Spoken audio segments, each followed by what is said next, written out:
Good.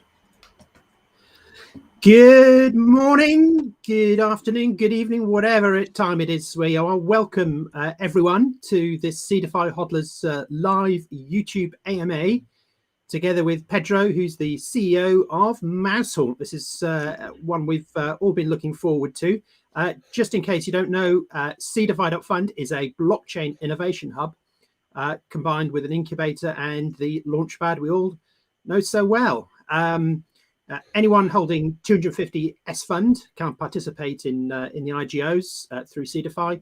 That will be at tier 1, which is a lottery. For the next tier up at 1,000 SFUND, you get guaranteed allocation up to 100,000 SFUND. Okay, that's Seedify. Who are we? Well, we're Seedify HODLers.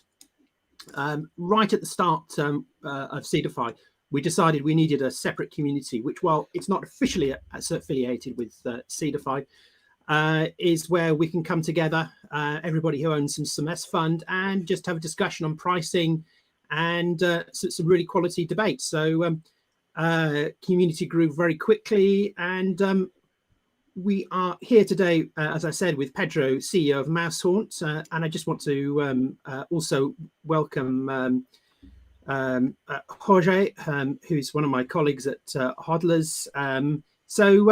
Pedro, welcome. Can you tell us a bit about who you are, your background, and your motivation to start MouseHaunt? Just a few words about it, please. Hey, thank you very much. I'm very glad to be here, guys and girls. Pretty excited. Another AMA with you, being close to the community here. So I'm Pedro. I'm the CEO of MouseHaunt. I'm the driving force of this project, making all the decisions going forward with the project. So MouseHaunt is a multiplayer action game of mouse heroes and ghost villains. And the mouse heroes, they have shotguns in hand and they can dash around the castle. And they are trying to get to the end of the castle to get to the cheese. But the ghost villains, they will try to prevent the mouse from doing so. And they can, for doing that, they can possess any object within the castle to try and kill those mice. And when they finally kill them, it's not game over for them. They change teams, they become the ghosts. So that's the game. That's the game that we're building. It's a PvP game. And really, MouseHaunt is a game that, since it was created, it has been gaining awards. People love playing the game. We've showcased it at some public events, some very big events in the US, for example, DreamHack Atlanta. And on our booth, people would just keep coming back and back, and they always wanted to play more and more. So really, MouseHaunt is a great, fun game. Has innovative gameplay. It has good graphics. It has a very people relate a lot with the graphics. It's fun, but it's also challenging. It's easy to get into, but it's hard to master. So there's a lot of elements that we really think make MouseHaunt a great game. And also, we'll be diving deep a little bit further into the economic side of things. It's an attractive project, and it fits the blockchain really well. So that's why I'm so excited on building this here with the community, with you guys being the most important thing for our game. Okay, thank you. Thank you so much. Thank you for joining us today. Richard already said it, but I want to say it too. Okay, you already introduced MouseHaunt a little bit, but I just want to know, I don't think so because I don't remember anything similar, but are there any games similar to MouseHaunt? And if there are, why do you think that MouseHaunt outstand them? I think there are similar projects in the economics way, and like we're borrowing a lot from some big projects, the way that we structure our economy. For example, the league system that you can see in Splinterlands, we're going to be doing something similar, or the 2-token economy that X Infinity runs. We're doing something similar to that with a MouseHaunt token and mouse cheese. Then we have also the MMR system that within our league system, we're also gonna be paying more to users that are good at the game, that can play the game very well. So there are some similarities in the way that we structure our project, but really we've took everything that we found was best in the other games, in the benchmarks that we have out there, and we made it our own. So we made a mix of things that make sense to our project, and really it has we came up with something new, especially because our gameplay is very different than anything that's out there in the blockchain. uh and again, like, what's really good about our gameplay, that it's very easy to get into, and it's very fun to play, and it's something refreshing, it's something that is very replayable. So I don't really think there's like another game, out there that is the same, type of target audience we would have, the same quality of game design, really, out there, like, and I think, like, from other projects outside the blockchain, there's some cool games that kind of remind me about the feeling like Among Us, like that feeling of a thrilling gameplay, like there's someone trying to kill you, you're not sure where they are, and then, like, it starts with a bunch of players, it's easier, you're having fun, and then, like, people around you start dying, and you start to get more anxious, and, the balance of the game shifts as you play it. So there's a lot of feelings. The experience of the players are similar to Among Us. And then we have other games like Crawl, or like games where, you play as the villains, like, even Left 4 Dead. Like, there's also like that those elements in MouseHaunt. So, but as I said, like, we took a lot of small things from many different games, and we mashed it up together in our own unique way, with our own unique art style, and with our passion for making games. And I think we managed to create something unique here. Okay, Okay, thank you. It's very interesting, actually. I mean, you talk about game design and making it easy for newcomers as well as experienced players, which I guess is some of the magic of a lot of the sort of most popular games. But MouseHaunt wasn't invented last week, was it? It was you had the idea a few years ago. You won Best Game Design Award in 2018. So how has it evolved since then? What made you move on to the blockchain? So we created MouseHaunt, and right out the door, people were loving it. We won the Best Game Design Award. We took it to DreamHack Atlanta, and we really wanted to publish it, right? And I even went to GDC, Game Developers Conference in San Francisco. It's the biggest game developers conference in the world, and there had meetings with some different publishers talking about getting investment for the game. The publishers usually they fund your project, and they also help a lot with marketing. You take care of game development side, but at that time, like, we had some very salty deals. Honestly, it was about 70% of our profits would go to the publisher. For the first year, we almost wouldn't make a dime until we paid back all the investment that they would make in us. And some of those deals offerings also had some clause about, like, they having control over the IP. So, like, they wanted to do, they want to manage the battle pass system, they want to manage, like, loot boxes and things like that.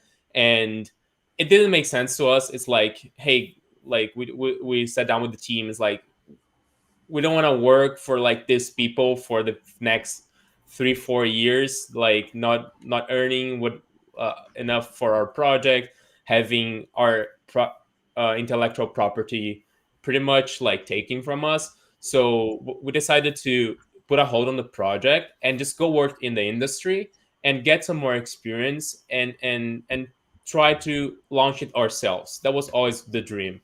And that's what we did, right? I went to work on AAA industry. I went to work in Halo Infinite that just launched 1 week ago. Then I went to work in Gears of War 5. It's another huge game from Microsoft. I worked some smaller indie games like Stella, and I worked also in Tekken and Bandai Namco. So this was me working in game design. Then, like, my artist Luis, he was working Far Cry 6. One of the programmers was working in Magic the Gathering Arena. So, like, we just went our different ways to work for different companies in the AAA scene.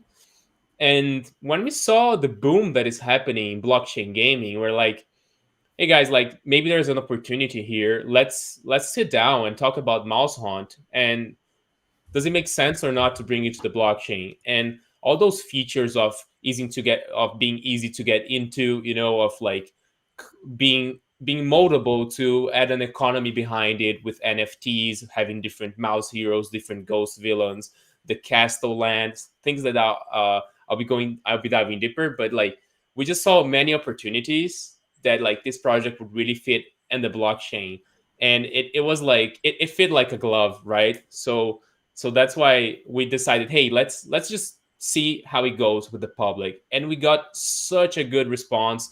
People are very very hyped about the project. Where in we started like 3 months ago on our push to launch it in the blockchain, and we already have like 75,000 members on Discord. We got to deal with Seedify, on our opinion, the best launchpad out there. So that was very very exciting for us. And yeah, like it's on, right? This is a reality. It's not a dream anymore. Okay, thank you. Just talking about the game, can you explain, like in one sentence, two sentences, how to start to play the game? Can I play without owning an NFT, or do I have to own an NFT to play? So now you have to own an NFT to play. The first game mode that's coming up in about 2 or 3 months is the lock and load game mode. So it's about your mouse heroes. They are attacking the entrance of the castle, and they're stealing some resources from the stench, because it's the evil villain of our game. And right now all you need is just to have one mouse hero, and you only need one NFT, and you'll be able to play this PVE game mode that's coming up early next year. And for this game mode, it's gonna be based on a auto farm game mode, where you'll be able to add your mouse hero to the screen, and you're gonna see it running around, shooting chests that contain MouseHaunt tokens, and also be able to see some props being possessed by AI and attacking your mouse, and then you'll be able to break those props by clicking or by tapping on your screen if you're PC or mobile. So that's the main that's the first game mode that will be launching, and we want to launch it as soon as we can for the public, because we want to start bringing value to people that already hold our NFTs. Like just kind of a small dip into tokenomics, we have 36% of all our tokens are for the play to earn. So we have a lot of tokens that we want to give back to the community through play to earn, and we want to get started with that as soon as possible, because we want to give back to the early adopters of our project. So that's just our first game mode. But the full game that's coming out on the third quarter of next year, it's called MouseHaunt Castle Heist. Is where you're actually gonna steal the cheese on the castle. So that's the name from Castle Heist. And on that game mode is about a multiplayer of two teams, right? Mouse heroes and the ghost villains. And the mechanics all matter. It's a player versus environment, where the environment is actually the players. So the mouse heroes, there's no direct interaction between the ghost and the mouse. The mouse cannot shoot the ghost, and the ghost cannot just slap the mouse. What happens is the ghosts, they can possess any object on the castle. So they can possess a chair, move it, and then throw it at the mice. They can move a couch or a bookcase and block the way, or they can activate a deadly trap like a swinging axe or a wrecking ball, or a fireplace or a furnace. So there's a lot of deadly stuff on this castle, and the mouse has to be very aware of their environment at all times. Otherwise, they might get caught off guard. Okay, thanks very much for that. I mean, following on from on mouse series, obviously that's players will be using. What? Tell us a bit more about the mouse heroes. What's their background? What's the story behind them? What's the lore? What makes them individually different and special? So For the first game that we made, the Four Mouse Heroes, they are very special to us. They hold a warm place at our heart.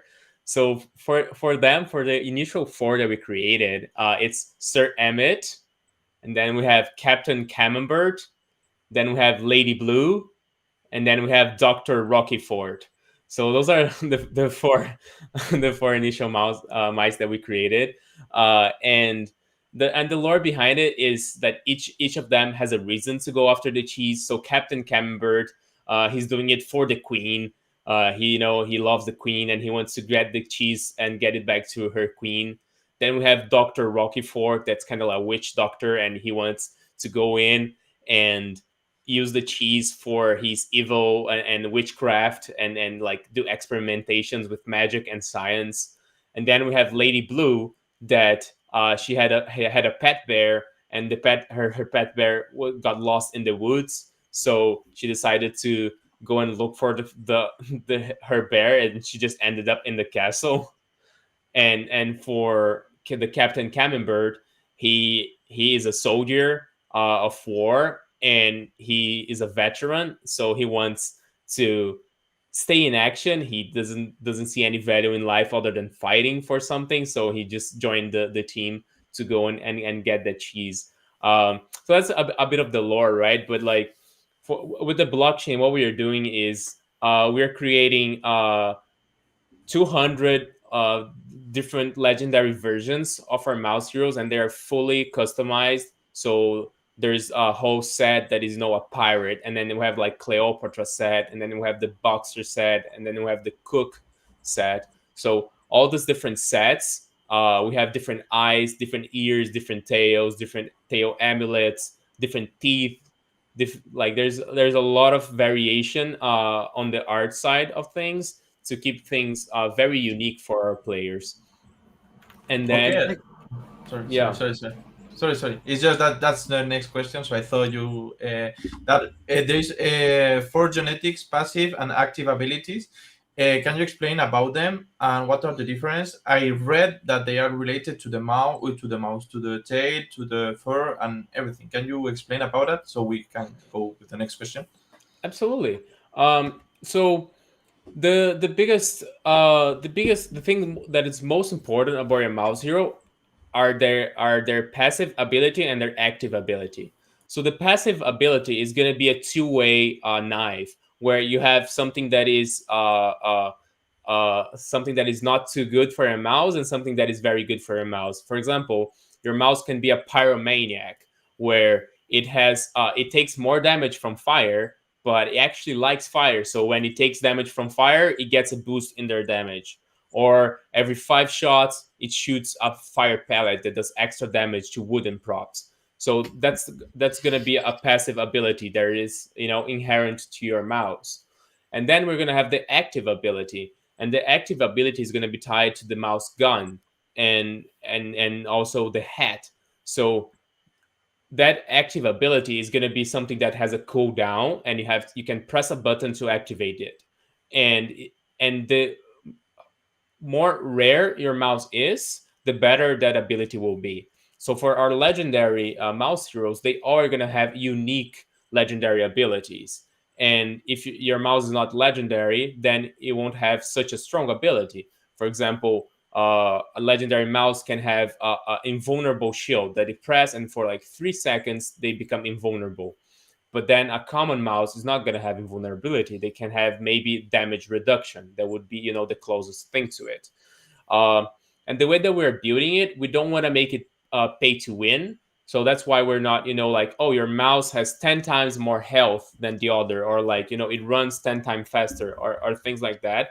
We don't want to change a lot the base values of the game, because honestly, that's what makes the game fun. It has to be balanced. So we decided to give the player tools, and if they're good at the game, they can correctly use those tools and be better, right? So there's still an element of skill, when to press the button at the right time. So it's not just just better because has more life or more speed or more damage, right? Okay. Moving on from that, obviously Next question really is: Can you breed them? I mean, they're mice, so I guess you probably can. But perhaps you can tell us a bit more about that. So right now, we have a plan of having breeding.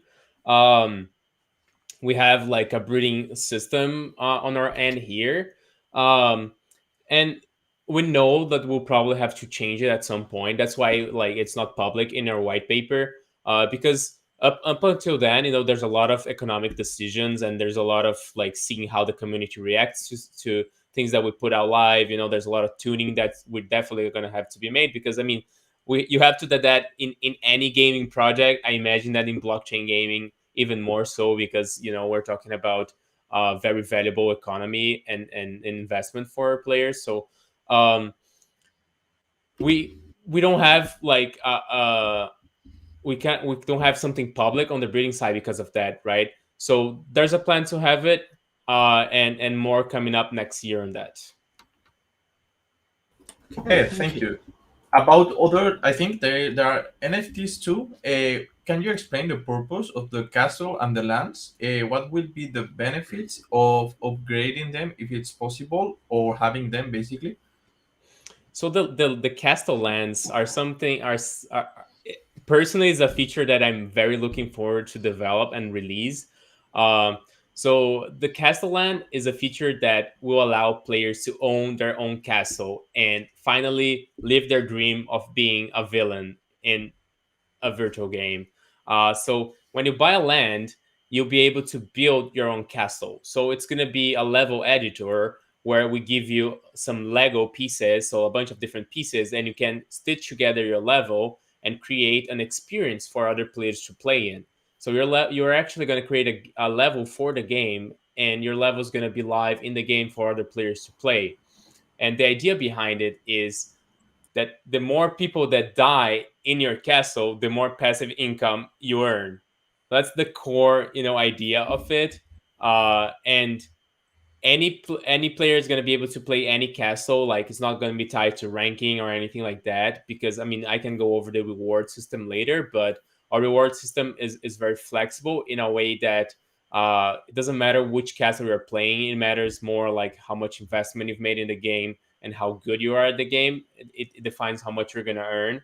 So the players, they will be able to build these castles and even have like their castle code where they can give to other players to test their castle. They can give it to their friends, or a streamer can go on, make a castle for an event, and everyone just plays the same castle over and over and over, and people start to learn more about it, get better about like, oh yeah, like the guy, like someone hid a very strong prop here in the corner, or someone like made a blockade, and then like, how do we get past it? Oh, we all died, let's try again.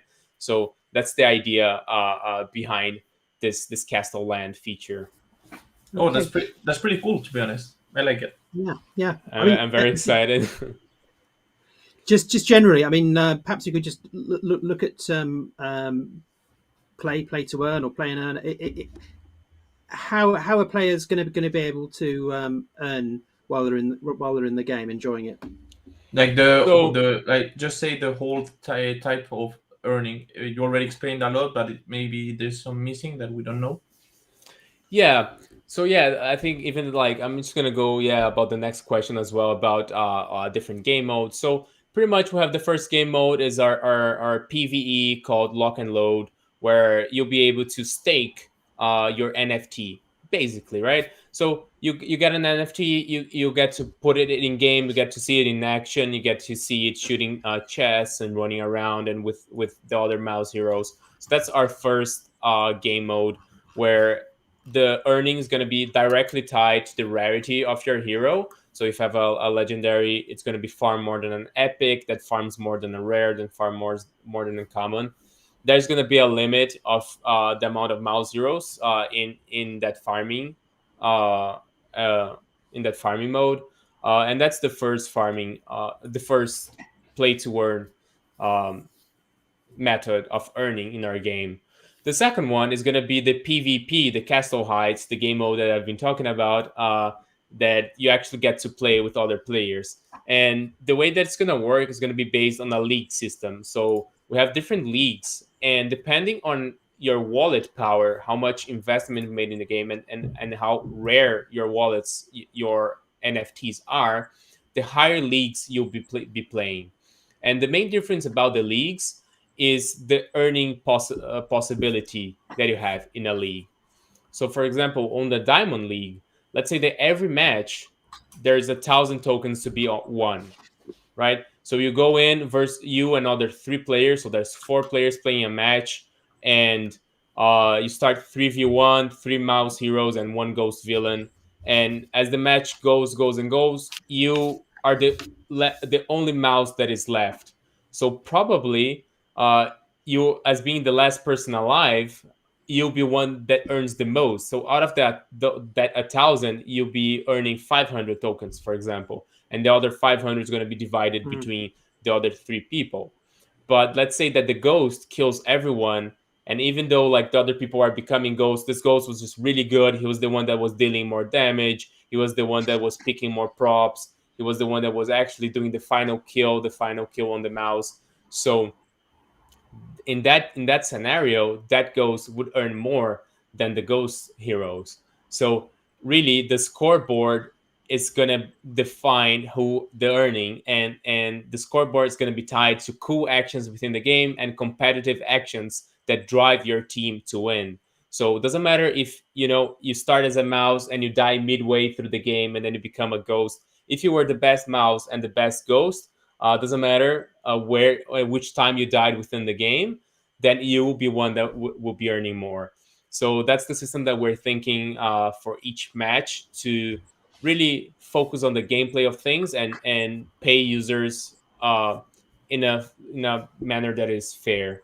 Um, Also, this league system, they will have a rank system on those leagues and on a season.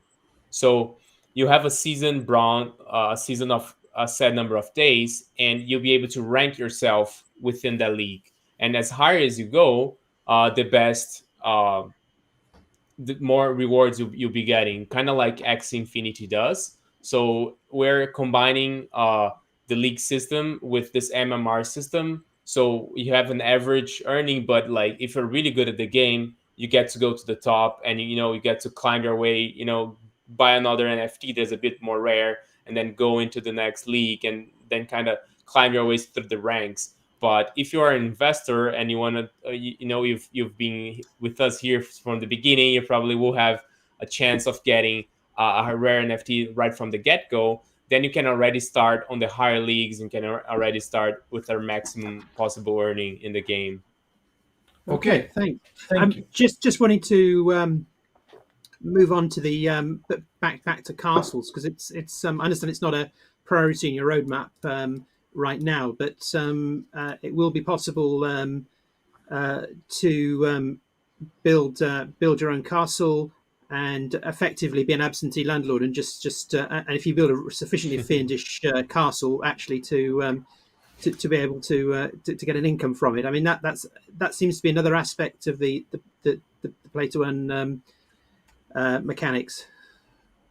Yeah. So after the PvP, so the way that we're building our game, we want to build it vertically in a way that each feature that we build stacks up to create a more rich experience and a bigger universe. So the staking, the initial PvE, it's gonna allow us to already show some of the mechanics of the game, already test some of the mechanics of the game, and already see the user's reaction. But that's gonna be an introduction for our PvP. And our PvP is already going to have procedural levels. And that's an introduction for a Castellan mode, where you'll be able to build different levels and actually have a Castle editor mode, right? Where you're actually, building your level and being the villain, and that, are features that are built on top of each other. And that really brings you a greater passive income. We also have an idea of having a land, it be able to boost your mouse heroes. So maybe we can increase their energy recharge, right, the stamina recharge, and we can have some features that also tie into the PvP to give the users a bigger income, a bigger passive income, just like a real like solid asset that the users have on their wallet that really enhances their income. And even like after that, we have a plan of with all those features, right? With the PVE, the PvP, the castle procedural levels, everything working. We want to have a tower defense game mode in 2023. That's actually going to be a whole new game, and where you're going to have a castle of a player in one side, a castle of another player in the other side, and as they're building the castle, they're sending troops to the enemy castle, and it's a live battle of castle versus castle. There's ghosts and mouse on one team, ghosts and mouse on the other team. So that's another game that we want to build in 2023, and that's how we are structuring our project, really, to always be able to give more and more and keep content coming for the community. One quick thing, like, really good to hear. Yeah, that is important to mention in that as well, is that our MouseHaunt token is right now it's a governance token, so it's migrating towards more and more and more being a governance token. So as next year goes by the end of next year, we already plan on having DAOs and structure ourselves as such, so that players can vote in which direction we take it, right? So we definitely want to be close to the community and start decentralizing as soon as we build the base for you guys, and start doing some decentralization through our governance token called MouseHaunt token. Okay, thank you about it. Now, about the marketplace, I think that's gonna be an easy one. How is the marketplace going to work? Will you have a marketplace? And also, is it possible to rent the NFT? And will you use your own renting system, or will you use a third-party system? So we look at the market, and we didn't see any like great marketplaces out there, something that was like a no-brainer, like, oh yeah, like let's just use these people because they're awesome and they have all the smart contracts figured out and everyone's using them on Binance Smart Chain. So we decided to create our own. Our marketplace is almost ready. Initially it's going to be for trading assets mostly. Right now our community does a lot of trading in our Discord, so you guys can join our Discord and just click on the trade. You're going to see a lot of people trading through our moderators. So there's a moderator, like everyone sends their assets to the same person and the person just redistributes the asset, right?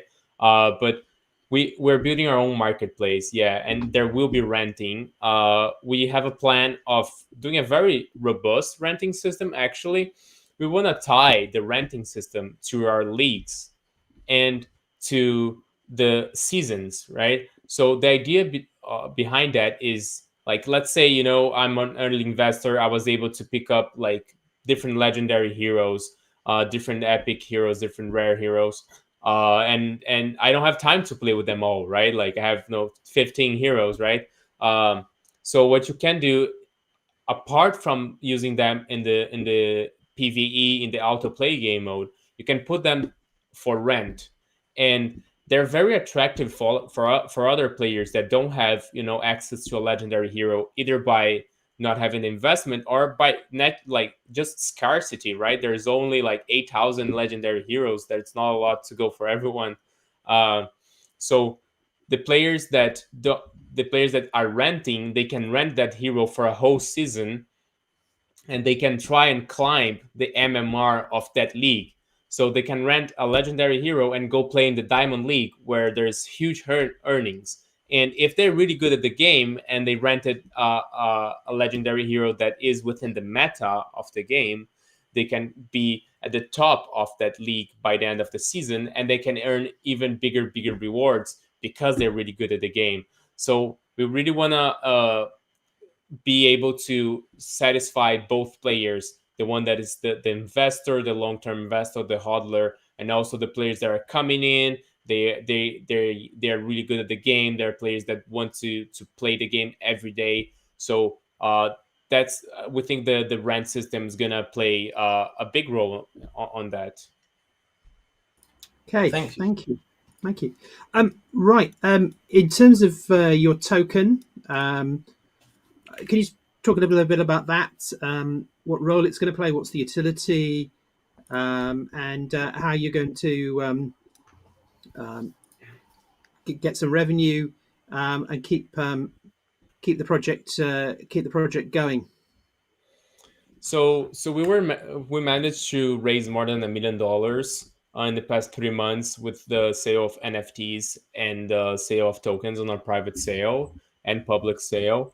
So we have the money required to develop the full game for the next year. Right now is we're really focused on just being a very attractive project for our users. And I think our tokenomics really speak to that on the numbers itself. If you just go in there and analyze it a little bit. So, for example, 36% of all there's 100 million tokens of MouseHaunt tokens, right? 36% of that is reserved for the play to earn. Then we have 11%, more than 11%, strictly reserved for staking. So you'll be able to stake our coin as well. And then we have another about 10% for marketing, and then it just goes about that. But like, if you just about those numbers, almost 50% it's just for play to earn and staking. So what does that means? That 50% of all the value of our project we're giving back to the community.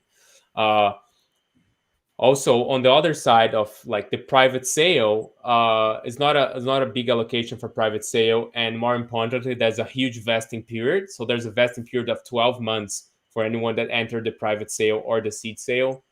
So that's a huge vesting. Also, on the team and advisors is one of the biggest vesting out there in all the different blockchain games. So me and my team that were developing the game, we're not going to get any tokens for 8 months, and then there's a cliff of 8 months, so zero tokens for us for 8 months, and then we only start earning tokens 12 months for vested for 12 months after that. So we're going to receive our full allocation in more than 1 year and a half from now. So we're really thinking about this long term. We want to have a successful project in the long run, and that's how our tokenomics were structured from day zero, right? Okay, thank you. I mean, just to the other part of the question was really about utility of the token as well within the game.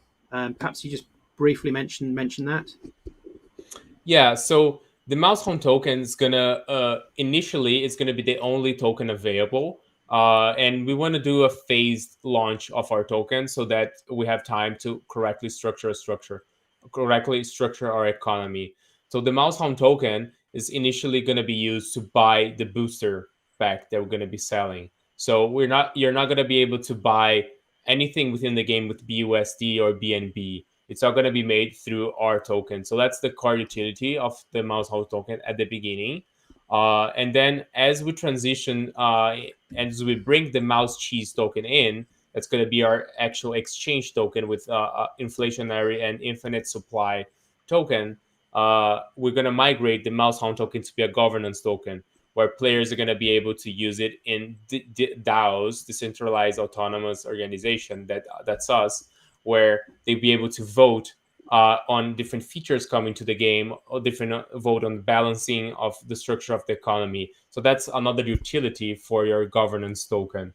The Mouse Cheese token, the one that is gonna become the exchange token between the users, it's gonna be the main source of earning in the game in the long term, because that token is much easier.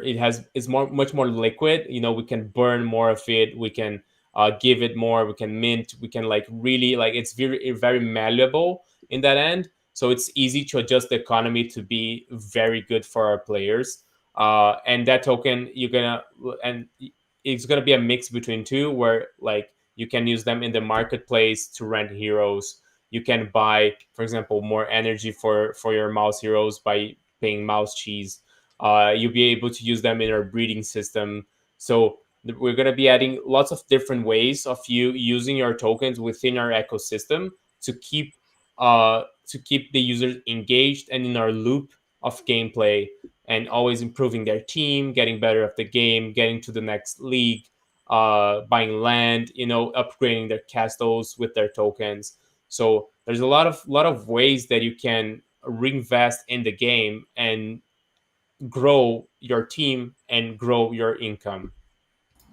Okay, Thank you. Thank you. And now about the NFT security, who are you doing the audits with, and how will you prevent cheating in the game? So we don't have one company for the audits. We always quote with all the available audits out there. Usually, like cost is not an issue for us. It's much more about timing.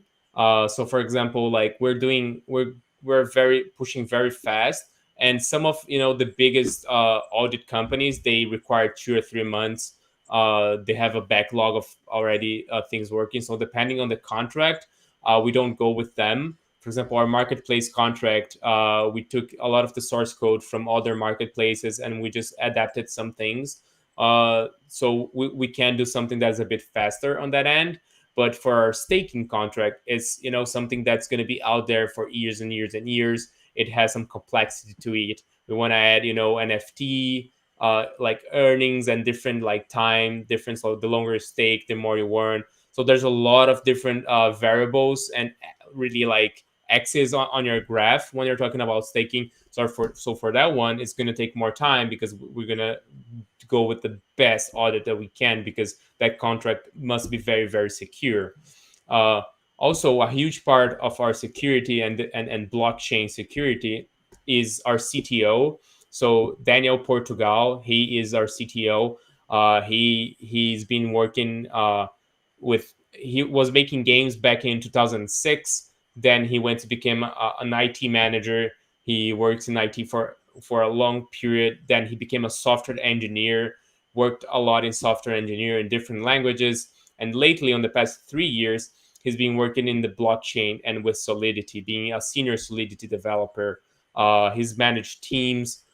He's a really like a very talented guy, and he was working with multi-blockchain, doing contracts between blockchain, creating bridges, working with like the tip of the spear in blockchain technology. And that's our CTO. And like with a guy like that, we like I mean, as a CEO, my head burns a lot about with a ton of questions.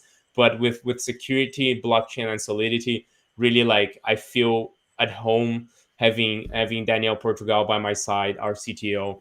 Uh, for security within the game, with the NFT and to prevent cheating, we're going to be using Unreal Easy Anti-Cheat system. That's a very famous Easy Anti-Cheat, is used in games like Valorant and different, was used in Counter-Strike some time ago. So it's a widely used anti-cheat software with constant updates, and it's native in Unreal now. So we're developing our game in Unreal Engine 5, and so we just get that we're implementing it in our game as well. And on top of that, we're doing the way that we're structuring our back end is going to allow us to also have a secure game. So all the code that gives tokens to the user, or like calculates stamina, or things that would allow people to cheat on top. They're building all that math, and that calculation is done on our back end server. So it's not the client of the, like, you cannot just enter a level and just go and change the time of your cell phone like 5 hours ahead, and you'll be farming 5 hours. Like, no, guys, like that's not gonna work. Like all those calculations are done on our back end server. So that's another layer of security that we have. Our Unreal programmer Rohit, he's known online of his name Unreal Prodigy. He's known in many different Unreal forums because he's a guy that loves Unreal, and he's our programmer. And back in India, he has a background of cybersecurity. So even the guy that is building our gameplay also have a background in cybersecurity. So I think like we got it all covered. Like all ends. It's a major concern for us from the beginning. Okay, thank you. Just briefly, because we're starting to get near end of the hour. When should people expect to be able to play the game? I mean, just initially, are we looking quarter one next year? Yeah, exactly. That's when you'll be able to play our lock and load game mode. Yeah. Okay, so is that going to be is I appreciate you probably won't be able to tell exactly, but is that early or late quarter one, or is it? I really can't tell. It depends a lot. Like we have a build, we're testing it already, but QA takes its time. It's important to test, all the features, see that everything is working properly, and so like yeah, it's gonna be first quarter next year. Okay, so some demo videos soon. Okay, so I think now we can go with the community questions. So to let them ask anything they want to you. Thank you for answering everything. And also, guys, you that are watching, remember that the giveaway is live. Our dear Sebastian is gonna put the code already here. That's the code to enter the giveaway. So go ahead, and we are MouseHaunt is giving away an epic booster that, if I remember correctly, it's a 99% chance of getting an epic, 1% getting a legendary. So Yes. please go ahead with the questions, and please put it here. We already know you hear us, so go ahead. Okay, so you guys are building upon Unreal Engine. Won't it be a burden in the long term to pay for royalties once the game revenues cross a mark, or did you guys took custom licenses? Uh, we don't see it being a burden at all, especially because Unreal has a very friendly uh, posture towards NFTs and blockchain gaming. So we even see a scenario where we're launching within Epic Games Launcher. I mean, there's not the plan right now, but why not? Like if they're open to it, like why not launch it in Epic Games? Then we can get players from that are not in this world yet, so we can introduce them to NFT gaming uh, through MouseHaunt. So we see it actually being a very good thing launched in Unreal, and royalties, it's fine. That's the way business go. Like we're using, like their engine is very powerful. It allows us to create our game. It allows us to have amazing graphics. So it's only fair that we're paying royalties for that. Like if our game is a success, I'm more than happy to to pay royalties for them, because I'm using their product, right? It's okay. Okay, Okay, thank you. more So next questions? question. Okay, Okay, so are you Michelle is implementing Oracle? An yeah, Oracle, basically. sorry. Um, right now we're looking into it. We are not too fond of that. Like we're definitely like more erring towards of not going with Oracle. But I'm not gonna give a final answer because we're really like diving deep into it. It's not something like that those types of decisions, like when you have a whole project, you don't just take it because the community is telling you to, or like take it because another game has failed. We really have to put the math to the test and look into it and build different scenarios, and see what that means in the long term, what that means in the short term, what that means to the project in 5 years, in 1 year. So we have an economist, a PhD guy that gives classes about blockchain in the United States, and he's building all these mathematic models, and where we can tune different values and see where it takes us. Right now, we're erring on the side of not going with Oracle. We see a lot of problems with Oracle. It kind of freezes our game. Like it takes a bit of the decentralization out of the game. So, but I'm not gonna give you a final answer because I don't know. Maybe there's something there. Some small part of our game that a small feature that would benefit from that. Like so. Yeah, let's see. Okay, thank you. Okay, thank you so much. Please, next question. Okay, our beloved guy Rajesh asked, PvP is in third quarter of 2022. Don't you think it's too long or too far away? I don't think so, because we have users who already have be able to play the other game mode, the lock and load, and we'll be giving constant updates to that mode. It's not like we're gonna launch it and let it go. We have already planned updates with it where it's gonna add a little bit of gameplay to it. So if you're playing more, you'll be earning more. You'll be having fun. We're thinking about updates on having different dynamics between your team. So depending on the team that you have a combination of mouse heroes. They may make you earn more because you combo them. So we are, first and foremost, we are game developers, and we know how to make games, and we know what makes a good game project. So we're pretty confident that even with an autoplay game mode on the get-go, we can give enough content and updates to the community that keeps everyone engaged up until we launch our PvP game mode. Okay, thank you. Next question, please. Okay, anti-whale. What are your plans on whales that manipulate the price of the token, eventually killing the game? So it's a commonly asked question. So those type of problems you have to tackle from the get-go. So one major thing that we did is on our private sale, we didn't sell to any VCs. Like, I'm telling you the truth, guys. When like a lot of VCs just come up to me and say, and like with 1 million in their hands, and it's like 500,000, 600,000, like, hey Pedro, I would just sell me the tokens. I have the cash right here. Like, can we do a transfer? And then I'm like, no. Like, why do, like, it makes no sense for me selling you these tokens. You're gonna make 10x, 100x on this, and like, what value are you bringing to my project? What value? I always ask this question. Like, as soon as I get a VC message, I just reply, what is your value proposition, and why is it good for me and my community to have you as a VC? And a lot of them don't even answer me back, and that's great. Already filter it right there. And that's like one of the biggest thing that we did. Like, so there's no huge whales now at the game, right? From the get start, that's when like most of the whales form.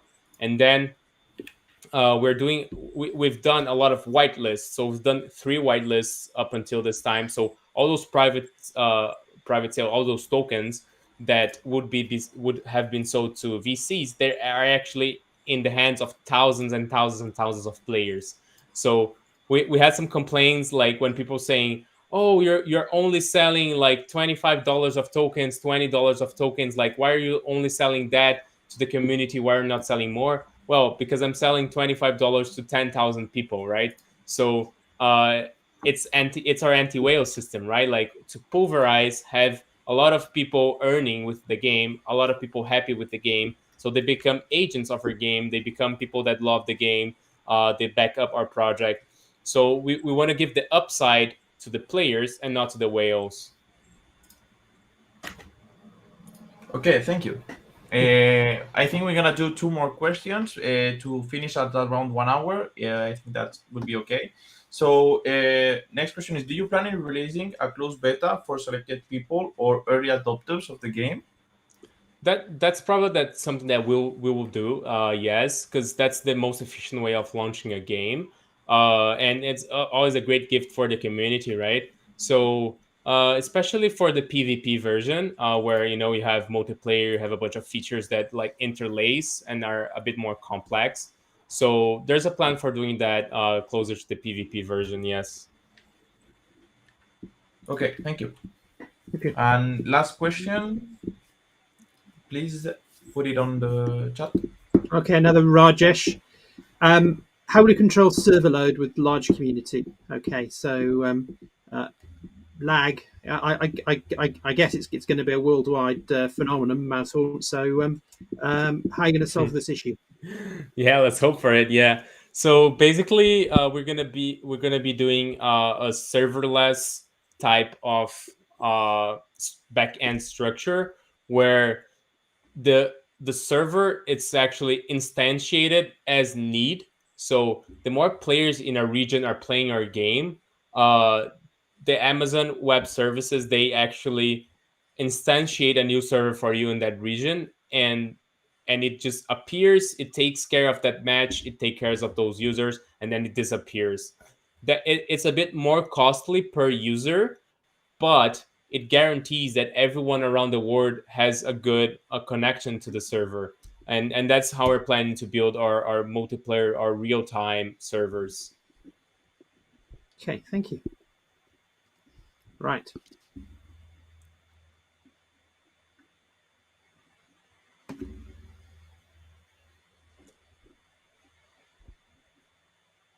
I was muted, sorry. Will NFTs have a lifespan like Titan Arena? I don't know if you know about the lifespan there in the game. Yeah, I do know about it. Yeah, like initially we don't have a plan of having a lifespan on NFTs. Uh, we want to have a limited number of NFTs sold, and we want to keep the wheel flowing with our renting system. And the idea behind it is that like you'll be able to get an NFT and you'll be able to use it in all our games in the future. So you can use it on Heist, on the Lock and Load, on our land, on our tower defense, and even in more upcoming games. So the idea is to bring this value all the way to the end of like 5 years from now, even. Okay, thank you. So I think we can wrap it up and finish all the questions here. Now, if you think you missed something, you can say it, or just if there's something else you want to say. It's your time now before we leave. I just want to say thank you very much for having me here. It was a pleasure talking to you, Jorge and Richard, and also everyone in the community out there. Thank you for the questions. Thank you for being here in the AMA. Uh, we really love our community. We have a very positive community, and that just makes me really happy because that's not always the case when you're talking about gaming and even like crypto, NFT games, right? So we're really happy with the community that we have now. We're doing the best. Like this, this is the project of my life. This is we have a team that is very passionate about game development that is bringing the game to the blockchain. So we really want to make a long-term thing. We want to make everyone that is playing our game very happy on both sides, on the gameplay and have fun playing, but also on the blockchain and on the economy side. So that's what we're striving for. We want to push the industry ahead. Like we don't want to just be another click gas game. We want to change the opinion of the mainstream media. Like that's the dream in the future, right? Is having people that have never played an NFT game and they hate NFT games, and then they look at MouseHaunt and they try it and they have a lot of fun and they start earning, and then they realize why this has come to stay. So that's our mission here, and I'm really happy to have everyone on board. Okay, so thank you, and also thank you for joining. I know it's very early in the morning for you, so thank you for doing the effort for being here, and thank you, Richard, for coming today for this AMA. I really enjoyed. I'm looking forward to play the game. I myself got whitelisted for one Oh, nice. booster, so I bought it. So I just want to play as soon as possible, and I think that's we can wrap it up here. And Richard, you want to say something, or we can just? Well, I was about to say, I got whitelisted as There well, you so go. I've got an interest in your success at the moment. So, but it's but to be honest, it's so great to hear someone with so much passion for their game, because that's the most important. It's the players having fun, being involved that makes it success, not just being able to earn a little bit and then closing down after 3 months. So that's good. Good. Been great talking to you, Pedro. Okay. Awesome. So bye bye, and thank you All right. guys. Don't forget to like and subscribe, and don't forget about the giveaway. So bye bye, and thank you. See you tomorrow.